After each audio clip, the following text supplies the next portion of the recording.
Okay. Our very last lesson in this course is very short. It is on viruses.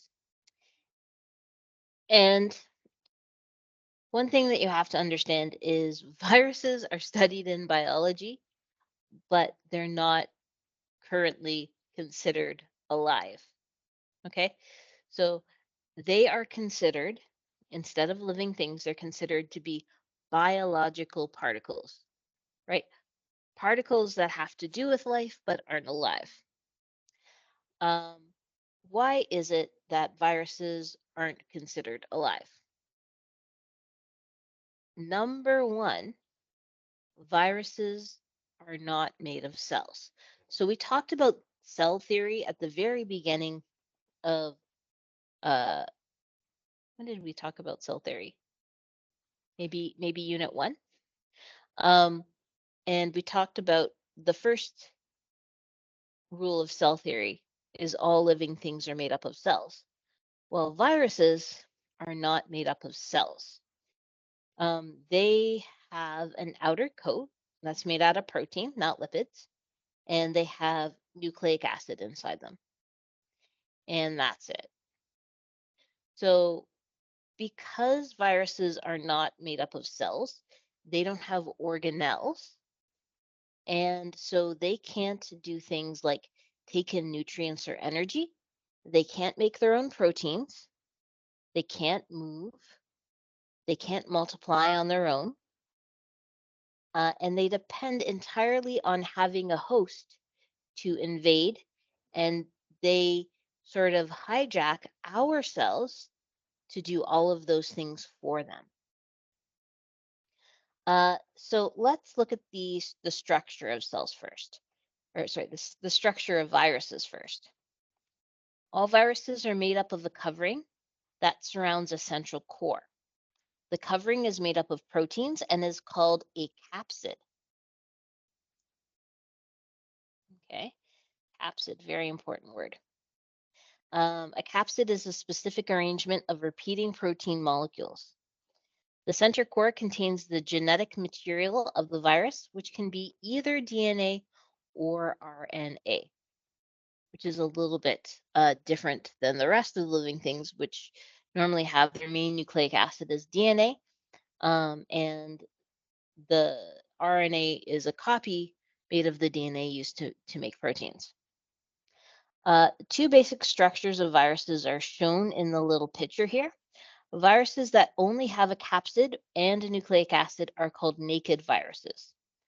Okay, which suggests that there's another layer to that some viruses have. That layer is called an envelope. Right. So some viruses have an extra layer of protection called an envelope, and usually those viruses are the ones that are a little bit more dangerous for humans. Because the envelope allows them to attach to cells better and provides them extra protection from our immune system. So you can see a naked virus over here, right, with just the capsid and the nucleic acid inside. Usually when um, viruses are drawn, they have sort of the six-sided capsid and then the nucleic acid inside. And then here's the enveloped virus. Okay. This outer shell is called an envelope, and you can see some spikes in the envelope. Those spikes help attach to cells better. Um, you'll notice that the enveloped virus looks a lot like the pictures of coronavirus from that traumatizing time when it took up the news for 2 years. And that's because coronavirus is an enveloped virus, right? Which makes it tricky because it easily latches onto our cells because of the envelope and because of the spikes. Other than the envelope, you can see it has the same structure inside. It has a capsid inside and it has nucleic acid inside the capsid.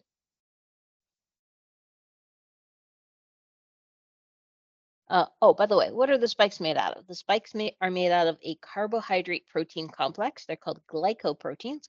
Glyco means sugar. proteins means proteins, that project from the envelope, right?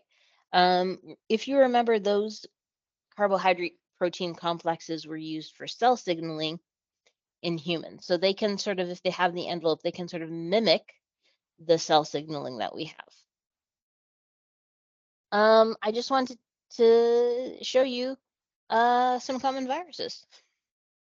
So we have variola virus. That's a very common virus. Herpes virus. Those are very big. There's rabies, measles, right? And you can see they all have the envelope, right, and the spikes coming out of it. Measles. This is HIV. There's SARS. Of course, COVID is called SARS-CoV-1,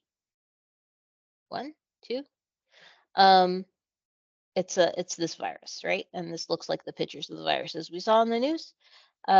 We have, well, Ebola virus, right? That's a very dangerous virus. That's sort of worm-shaped. There's the flu, adenovirus. Scientists use that a lot in gene therapy. Rotavirus, papillomavirus, dengue virus, or Zika virus. You get dengue fever from that. Hep C, Hep B, Hep A, and parvovirus. So you can sort of identify all of them have an outer envelope and then an inner capsid and nucleic acid on the inside. Some are very beautiful, despite wanting to kill us. Okay. How do they reproduce? Because remember, they can't reproduce on their own. So this diagram shows how viruses reproduce using our cells or their host cells, right? Not all viruses attack humans. Some even attack like bacteria. So you can have a virus attack a bacteria. And sometimes we like that because it's a bacteria that makes us sick. So we have some defined stages here. Let me see if I can get this all on the screen. Okay, so we have the cell. This is the egg-shaped big thing is the cell. Inside the cell, we have a nucleus. And here we have a flu virus, an influenza virus. So you can see this has a probably an envelope and a capsid, and it's got the genetic information inside. So what it's going to do is it's going to use the spikes on its envelope to attach to the cell membrane, and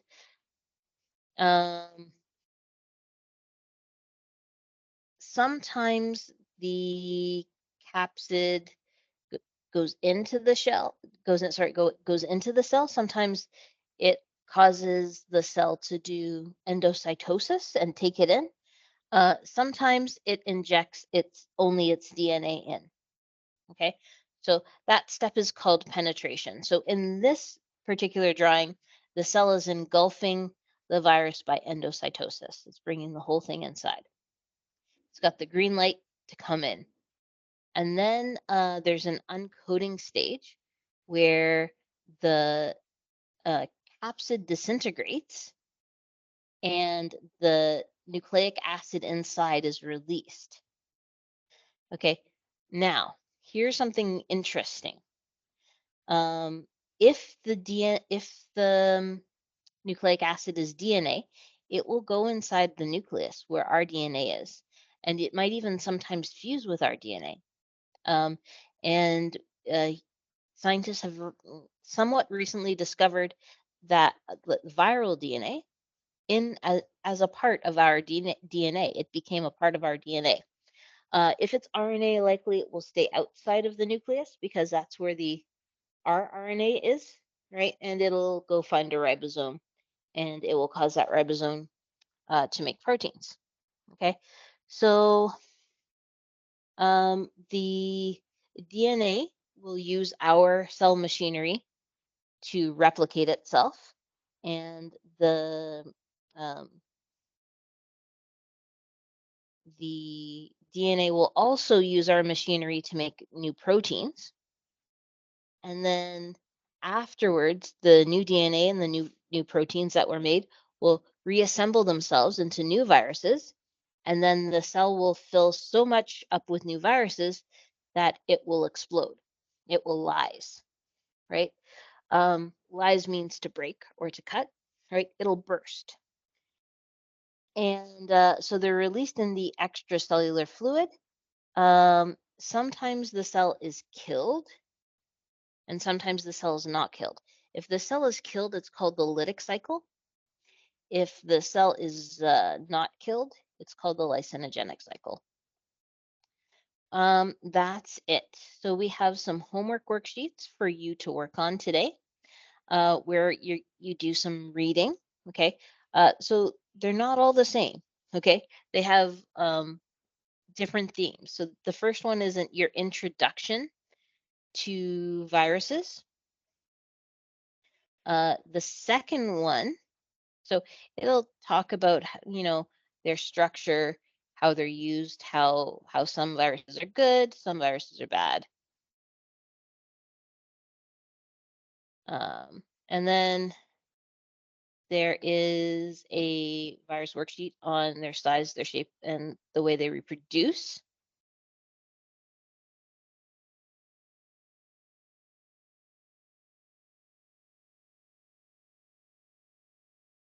And then we have some more questions with the answers at the bottom, so you can check if you did it correctly.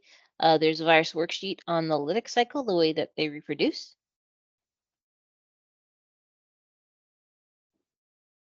This one is slightly different than the other one here. The capsid stays outside, right? That's possible as well.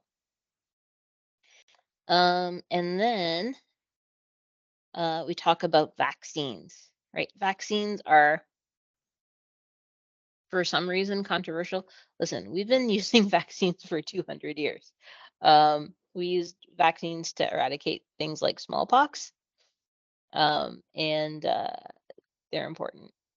And you should have some facts about them to try to help convince your friends who may be anti-vaccine that they should get the vaccine, because everybody who gets the vaccine will make their friends and family safer. Okay. Right, because the fewer people around you who have a disease, the less likely that you'll get it. Finally, we have this last little assignment. This assignment is a research assignment just to compare how microorganisms affect humans. Some of the answers for this assignment are a part of the course package, right? But if you don't want to go back and reread the course package, I don't know why you wouldn't, because we're studying for exams. But you can also research this on the internet. So I have on the left-hand side 4 microorganisms, right?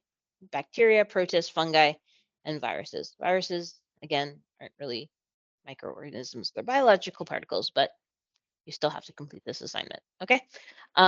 So you are going to research either in your notes or on the internet those 4 microorganism type things, microbiology thingies. And you are going to find one way that each organism is beneficial to humans and find the name of a beneficial organism, right? So we all know that bacteria are used to make yogurt, right? That's beneficial to humans. I like yogurt. Um, find out the name of the organism that they use to make bacteria, right? Or sorry, to make yogurt, because it's a specific bacteria. They don't use E. coli to make yogurt. They use another type of bacteria. Okay. Um, find out a harmful effect to humans, right? All of these 4 organisms can cause disease. Okay. Find the name of a disease that humans can get because of these. Or, you know, talk about their effect on our food. Um, and then find a harmful organism from like the name of preferably the scientific name of a harmful bacteria, harmful protist, a harmful fungi, and a harmful virus. Find the name of one. And then research, either through your notes or on the internet, how we treat diseases caused by these four microorganisms, right? Because we don't use the same drugs. So it could be prevention, how to prevent diseases caused by these microorganisms, or it could be how do we treat. Okay? And that is your last assignment for the course. Okay? After you do that assignment, there is a quiz on microorganisms, and then you're done your coursework. So once you're done those, we have about 3 or so days that we can study for the exam. Like I've left 3 lesson periods.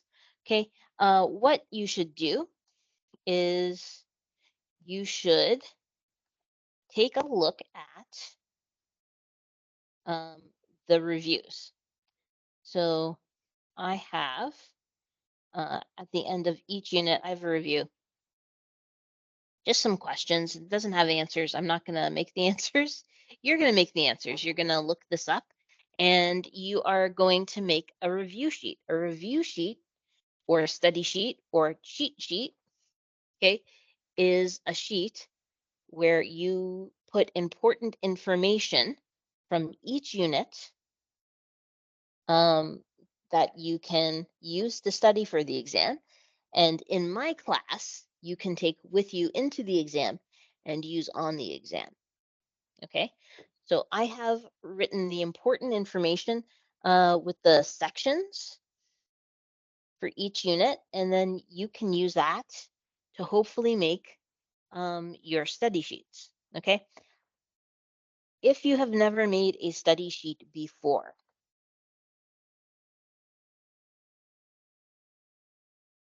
okay, I have some videos on the main page on how to make effective and neat study sheets. For your culminating assignments, right, I will be looking at your study sheets. You'll hand them in with your exam, okay, which means if you want to keep your study sheets, you should make copies of them for me, okay? So I will mark them, they're 10%. 5% of that will be content, right? Do I feel that you've covered most of the topics from that unit? And the second one will be organization, okay? If the study sheet is usable, if I can easily locate information, if it's visually interesting. Um, so I have on the main page, like I said, a video or two that you can use, right, to help you organize and make visually appealing review notes. Okay, and this is a skill that will help you in college and university. Um, so I have one main one, and then I have 2 accompanying ones if for you to watch if you're having trouble with that. Okay, just a reminder, um, we have an in-person exam. It's worth 20% of the final grade. It's written at St. Charles East 5th Campus. That's at 150 East 5th Street in Hamilton.